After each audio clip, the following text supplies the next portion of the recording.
Hey yo, so I put up a post yesterday, right? Where the chick was like, "Yo, the most that's worried about street shit is niggas that's not street niggas." Hey yo, listen, yo, just think about how many non-street niggas try to say they not fucking with a nigga because he snitching.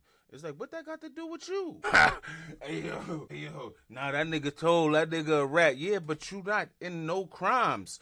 So listen what I'm trying to tell you. Like, yo, that nigga might be a rat. Like, that nigga might have told Lord some people, like, right? Like, the niggas that he told Lord, they gonna kill him or whatever, that they not, or they gonna whatever the case may be.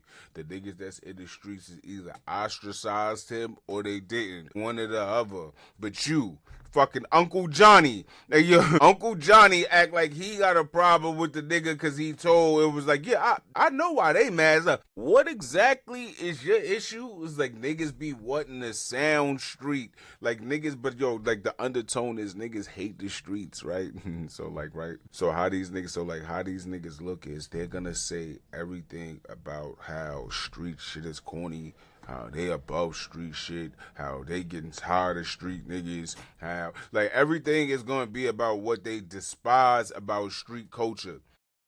These same lames is gonna go in their house and watch Power raising Canaan and vicariously live through Rock, Kaden, Uncle Lou, Marvin. They just vicariously living through these street niggas so they could get on the internet and then like that hold their nose up to the niggas that's actually outside. Now listen to what I'm trying to tell you. I'm not sitting here saying like I think that, yo, listen, I'm not sitting here promoting street culture, right? But as a nigga that was outside, like, right, I understand like when I'm talking to niggas that wasn't outside, they got this disposition like they better than niggas. And you be looking at this nigga like, yo, my nigga, you work at KFC. Like, you need to fucking relax. And it's not that you work, it's cool. Like, you can have a job, yo. Listen to what I'm trying to tell you. Like, I encourage people to work and get a job. That's not what I encourage young niggas to do though. I encourage young niggas to go to school and learn and educate themselves and get a skill, right? And after you get a skill, then you can have cultural capital, and then you can be a productive citizen in the world. But if you just a regular nigga in the hood, you got a GED and you just floating around with bitch to bitch, you got mad baby mothers and you work at fucking Walmart distribution, we gonna need you to relax. Hey, yo, listen. Yo, listen what I'm trying to tell you. We gonna need you to fucking relax. You need not worry about who's telling. You need not worry about who's getting shot unless it is your family or friends. You need not worry about what the thotties is doing. Yo, listen.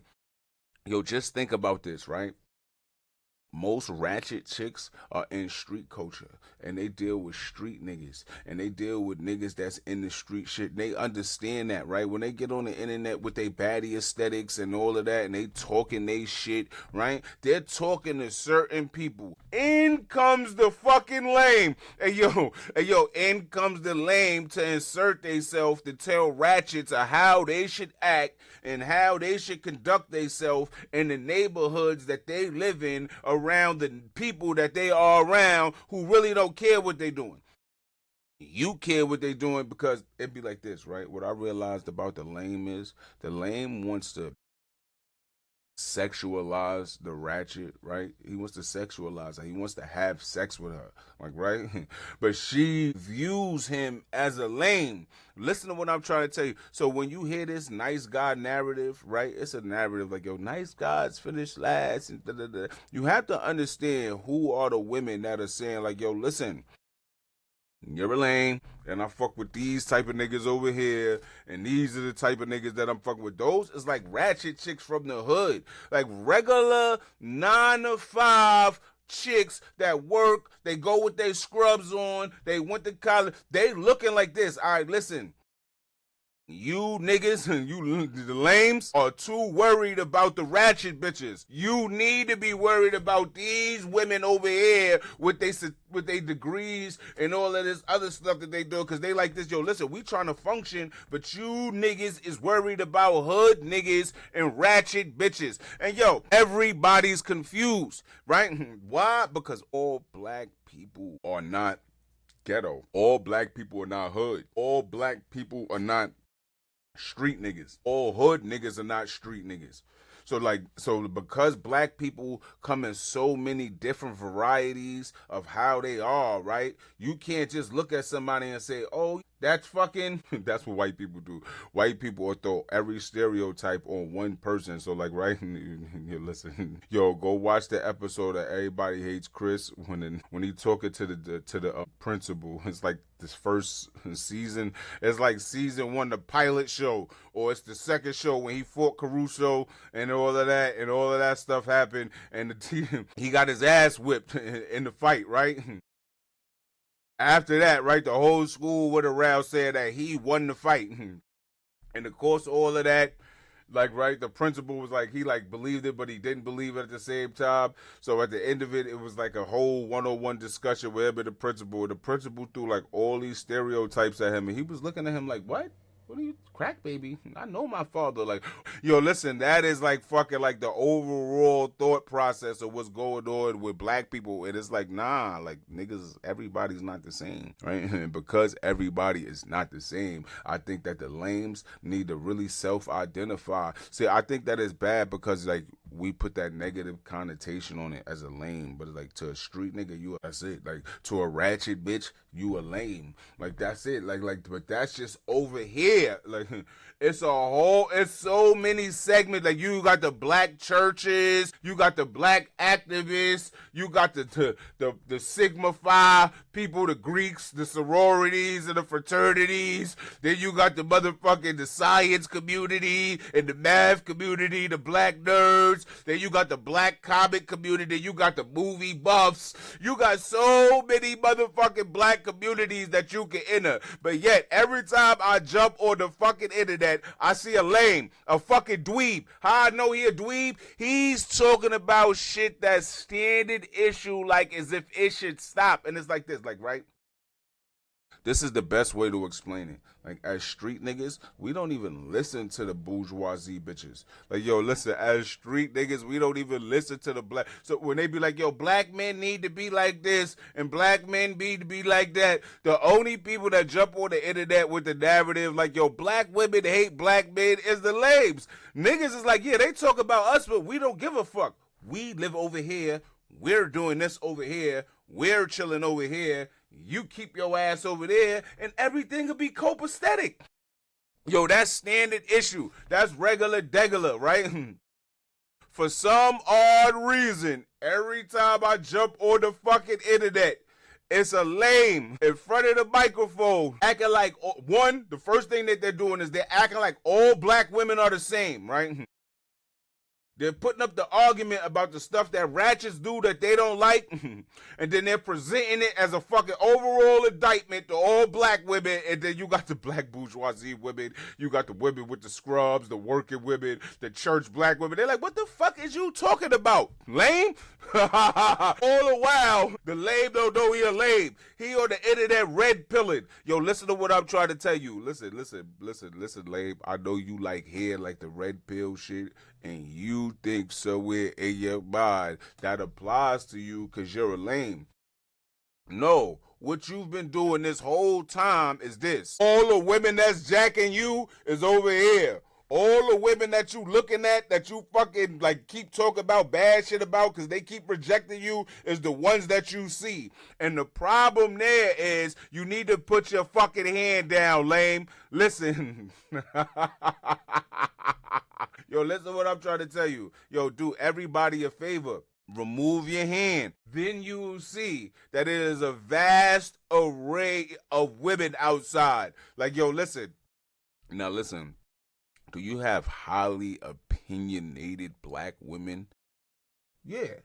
Do you have aggressive, rude, and disrespectful black women? Yeah. That's not the whole consensus. Like, that's not even like a large, listen, that's not even a large chunk of them. Like, go listen. So when motherfuckers get on the internet like this and zeroing in, or because they what they think is they punching down. Like, you not punching down. Nobody over here gives a fuck about. This is why, like, yo, listen, like, so collective, this is what happens to the lame when he gets on the internet talking about black women like they one fucking monolith, right? What happens to him is, right, he says something in Flint. Clay Thompson jumps on the internet and says fucking Meg Thee Stallion was ghetto.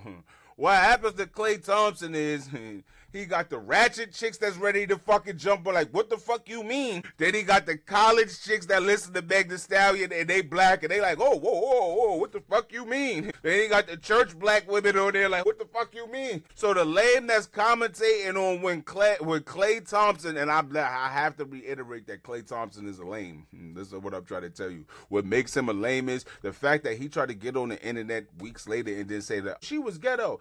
Let the fucking record reflect that Meg Thee Stallion is who Meg Thee Stallion is. She didn't fucking act like she was something else when he met her, and then like fucking all of a sudden became this ratchet ghetto bougie, this ratchet ghetto brass chick, and he just fucking couldn't take it. That bitch was twerking on the internet for 24 months before that nigga went on a date with her.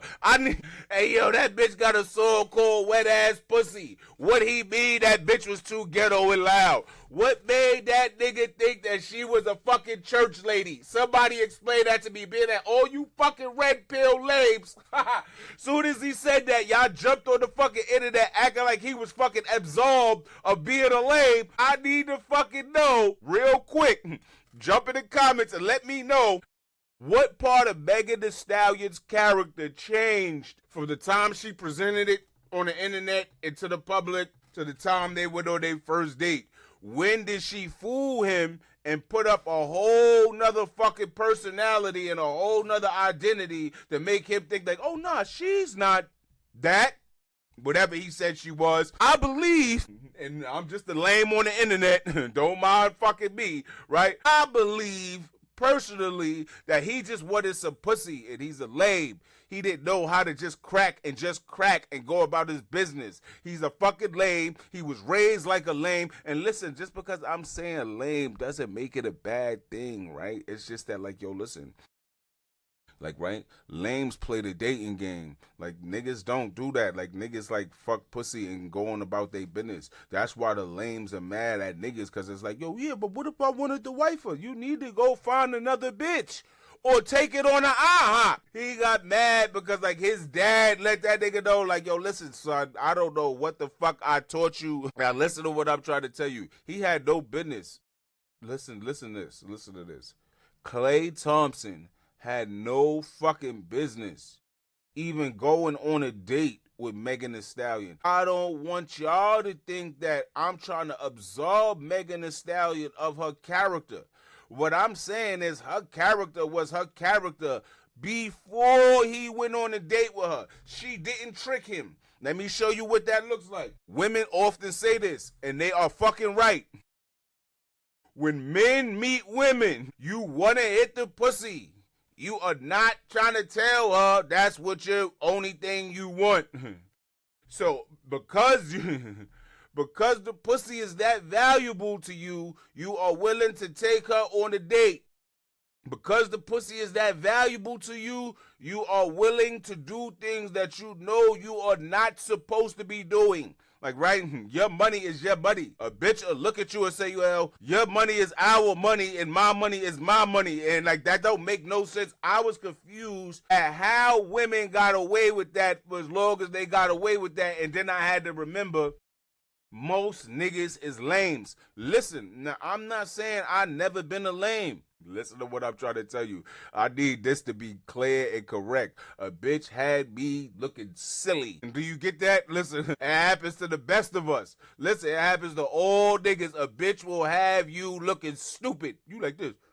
It's cool. Yo, that's like one of the natural cycles of life. But one thing you got to do is be like, you know what? Cool. I went through that. That bitch ran circles on me. That's all right. And then you fucking elevate your game and you live and you learn. Most niggas don't learn. And I'm going to be real with you. Listen, I get it. Yo, listen to what I'm trying to tell you. Listen. You can't replace pussy. Listen, not a pocket rocket.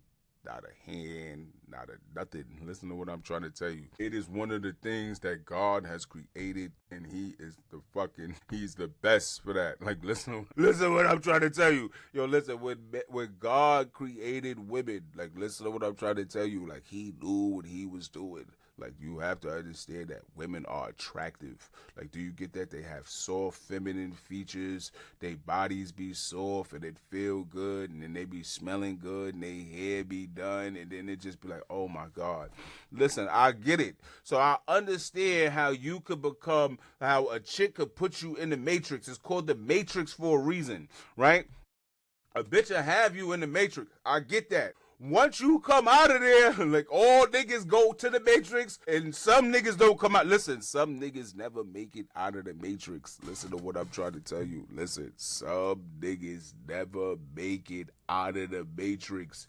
They are in there stuck. They are with a bitch. She is fucking multiple niggas on them. He knows about it, and he like this. Acting like he don't know, like he don't see. Yo, listen to what I'm trying to tell you. Yo, listen. And it's cool, right? Listen to what I'm trying to tell you. It's cool. Your niggas need to pull you to the side and be like, yo, my nigga. Yo, listen, I'm going to keep it real with you. You out of fucking line. And if he don't explain to you, like, nah, I know I'm bugging. Like when I was bugging, I used to have to tell niggas, like, nah, I know I'm wilding. Just chill. I gotta go through this. This is just a cycle of life. Like, I have to go through this till I get over it. So when the bitch was running circles on me, it's like, I seen it. I knew what was happening. How I know that every man could go through it and have zero control over it is I'm looking at it, I'm calling it, and still being a lame. Like, and then cursing myself out. Like, yo, why the fuck did you just tell that bitch you forgive her? You don't forgive her? That pussy. Listen, I get it. So I don't want y'all to I don't want you to think that, right? I'm sitting here from a high horse and I'm talking shit to niggas or talking down to niggas. I'm talking to niggas as a nigga. Like, you get that, excuse me. I'm talking to y'all as a regular person. Right? I'm a regular person. I go through the same shit that regular people go through, right? I know that, right? Life is about reflection. So when you go through things, right? And like, boom, whatever you go through, it's going to have a lesson in it. Like, yo, it's your job and your duty to understand what the lesson is. Like, right? You got to pay attention to what's happening, right? You have to be fully conscious and self-aware of what's going on. You got to look at what people are saying to you, right? You got to read body language. You got to understand emotions that's written on people's faces. Like, you got to be fully conscious in every situation that you in, and then go home when it's done and reflect on it. This is why I'm not too social with people, because I gotta do too much to be social with people. It takes me like in like mad different things, and I gotta sit there, pay attention to people, understand what's going on, understand the undertone of what this person is saying. At the same time, I'm watching them, trying to understand what they thinking. Like I be everywhere with their social situations, so I just like become a recluse. Like, yeah, let me fall back from this before I fucking go insane. Right? So what I'm telling you to self-reflect, so you could do self-improvement. That's just one of the like tenets of masculinity, right? And you know, if you know the Marty Gramz Show, you know what I do. I talk my shit and I'm teaching men how to be men, and I'm talking to young niggas and I'm telling them to get educated, right? I'm telling young black men to get educated and elevated. You know what I'm talking about? I know I talk in a dialect like regular niggas. Like, I'm a regular nigga, but I'm against all the bullshit. And I was outside. Like, that's the whole shit. It'd be like, yo, don't even tell me nothing. I was outside. I understand the ramifications of what's happening outside, right? This is why I know that, right? Dudes that wasn't on the street, they on the internet, and they condemning street niggas, and it's like a whole like fucking movement of like, we hate y'all. But every time I turn around, they do a Raising Canaan and power reactions and fucking wire reactions, and you like, what does that have to do with anything? It's the same lanes. It's not different people. This is what I'm trying. It's the same creators. Yo, listen, I believe on this note, right? The niggas say, yo, what's worse, a snitch or a deadbeat dad? Now, there's no right or wrong answer to that, right? However you view life is gonna be. So, like, In school, they taught you this. It's only one right answer, and they taught you wrong. It's a bunch of right answers, right? Because a dude could be a deadbeat because his baby moms is on some bullshit. And I don't have no kids. I'm not making no excuse for no deadbeat, so don't try to act like that's what that is, right? A dude could be a deadbeat because whatever, like, right? A dude telling, right? You gotta understand, like, why telling is like the fucking, it's like, yo, the worst thing you can do, like, right? Because nobody told you to do a crime. Yo, listen to what I'm trying to tell you. So the nigga that's in the car, right, with street niggas, right, and one of the street niggas throw the gun under the seat, right, and they take everybody to jail, right, and fucking little Johnny's in the car, and he's just a basketball nigga, and he's with 3 YNs, but those is just his friends, because you knew they was YNs. Why you got your dumb ass in the car? You knew it was a gun in the car. You thought it was cool. No, he does not reserve the right to say it was such and such his gun. No, the fuck he don't. Nah, no, he don't. He does not. I don't care if he wasn't doing crimes. I don't care if that's not what he signed up for. He shouldn't have been fucking hanging with them. You are the company you keep. Let's clarify that off the fucking rip, right? So if you standing on the corner with niggas, well, niggas don't stand on the corner no more. If you in the trap house and the police raid the trap house and find drugs and you get a 2 flat, you got to take that on the IHOP. Yo, listen to what I'm trying to tell you, right? If you make a choice as a regular nigga to go around street niggas knowing that they committing crimes and the police come and you get arrested, you do not have the right to say, no, it wasn't me, it was. You know, you shouldn't have had your punk ass around them. I need that to be clear. Niggas think that that's valid. It's not valid, like, at all. Now, to the rat, them niggas ain't rats, but they mice. Like, you know what I'm saying? Them niggas ain't rats, but they fucking mice, right? But to the rats, right? What makes a rat the worst is this, right? The reason why they use the term rat is this. Real rats, like actual rats, like the animals, like they mad smart. First of all, let's understand that. Like rats are intelligent. But in order to survive, if it's no food, they will eat each other. Hold on. Like, right? So, like, right, they scavengers. They do anything to survive. Rats will do anything to survive. So, what makes it egregious when somebody chooses to be in the streets? Nobody asks you, like, yo, you want to sell drugs? Yo, you want to pimp women? Yo, you want to rob stuff? No. Like, nobody asks you to do that. I would fucking argue and bet that up until the point of street niggas being street niggas, most people told them to do the right thing. Like, no, don't do that. No, don't do that. No, don't do that. Right? There's no person walking earth that took the role to be in the streets and they didn't know that what they was doing. They was oblivious. Like, that is a lie. Like, I didn't know selling crack was wrong. I didn't know shooting people was wrong. I didn't know robbing people was wrong. There is no you didn't know. Up until you got to that point, you knew that was fucking wrong. And you knew the fucking consequences of doing wrong came with jail. So when you get locked up, you do not get, I don't give a fuck if you got kids. Fuck them kids. I don't give a fuck if you got a wife. Fuck that bitch. I don't give a fuck about your mama, your daddy, your sisters, and your brothers. You do not have the right to hold those things up and say, well, because these things I gotta be responsible for, I'm gonna tell so I could come home early and then be responsible. Ain't fucking wrong. You are out of fucking line. Now, before I go, I fucking hate you, Troy Ave, and I'm gonna say this like this. Troy Ave took the stand. Now you go, all right, so he is the mouse. All right, he was a rapper, so on and so forth. He's a mouse. He is one of the people that is akin to the first situation that I just spoke on. It's like, yeah, he wasn't on no. Why did you have a gun? Why was you arguing with that nigga over some rap shit? Why was you doing some bullshit? Why did it go violent? Why didn't you want to fight? Well, it's mad wash. Oh, how we got there with the gunfiring inside of the fucking club? It was mad wise that should have happened prior to that, and that's why I can't stand that lane. So when he get on this little campaign, talk about the streets is a myth, it's like, nah, you just a lame, and you need to watch the fuck out. That's it. It's the Marty Gramz Show.